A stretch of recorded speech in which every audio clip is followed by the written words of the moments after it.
This video is to get a better idea of how we want to approach this metallic accent color.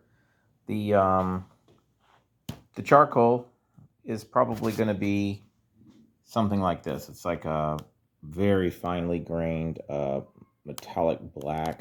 It's very hard to see the metallic in it. It's subtle. This will probably have maybe a clear with a little bit of an antique gold, maybe a tick of silver. It's going to be very subtle. This one's the difficult one because it's one of these in-between colors that's kind of rosy, kind of terracotta. So what I've done is I've gotten all my warms out, and just so we understand, the base of this color is probably going to be something like this here.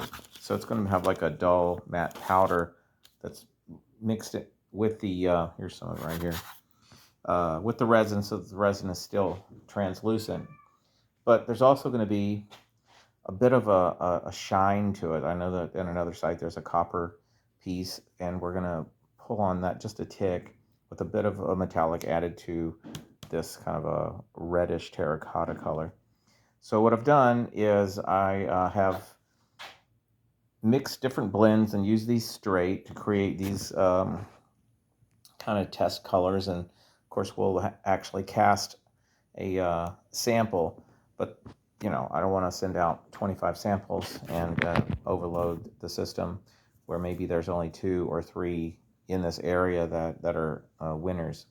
So I'm going to scroll past, I'm going to pan past these colors and move them around, and then we'll zoom out so we kind of have an idea of what we just saw, and maybe hold this next to them. And generally, I think we can use just first page, top, middle, row, left, right, center type stuff to designate them instead of codes. Let me fold this up so I can carry it a little easier, this little image. Maybe get a little closer.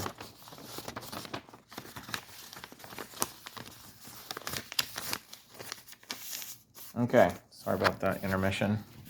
All right, so that's not going to work. That's better. Okay, so here we've got this. Let's say the closest, let's go through this page here first because it's the most conservative.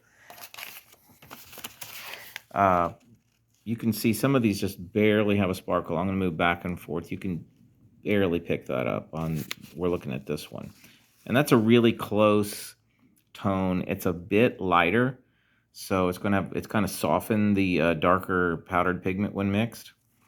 This one's like right over a rose, and you can see this one's got a bit more fire to it and doesn't match very well. This one is a close match and also very subtle.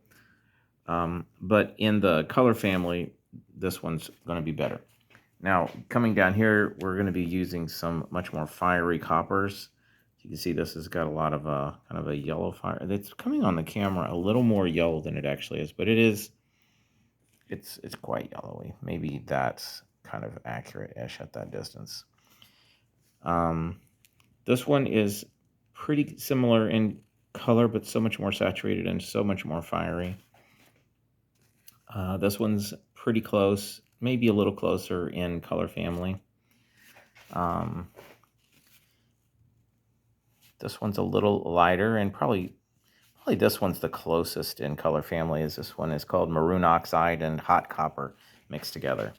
And you get a little bit of the hot copper at one angle, and then you get the maroon oxide at the other angle. And actually, it's very sophisticated, and this one's a winner. So if we just want to go conservative, we just want a nice-looking piece with a tick of pearl to it, I would go probably with that one. This one up here's got some promise to it also, and that's conservative. But also, if you don't want to go conservative, I would say this one is the closest in kind of a terracotta red personality, and as is this one too. And but they're very, very bright. Okay, so over here we've got another page, too pinkish, similar but a tick too happy. The sparkles in this one, when you move around, kind of get a little bit too light and pastel. A little bit too burgundy on that one. Way too burgundy and rose on that one. This one's pretty good. This one's fine red oxide and gold oxide 22. I would put this one in the top 3 also if you're just going for accuracy and conservative. This one's nice too.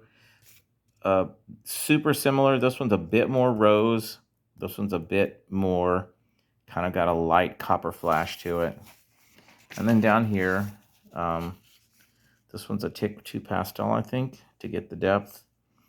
And what are we looking at here? This is very fiery if you want to have a little more fun.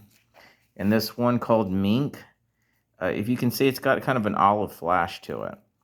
But it's also very much in the color family. So there's that. So that would be page 2 of these. On page 2, this one's pretty if you want it to be subtle with a little green flash.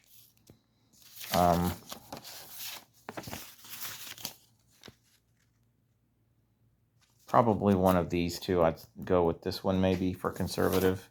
And then we had our page 1. Was probably this. And this maroon and hot copper.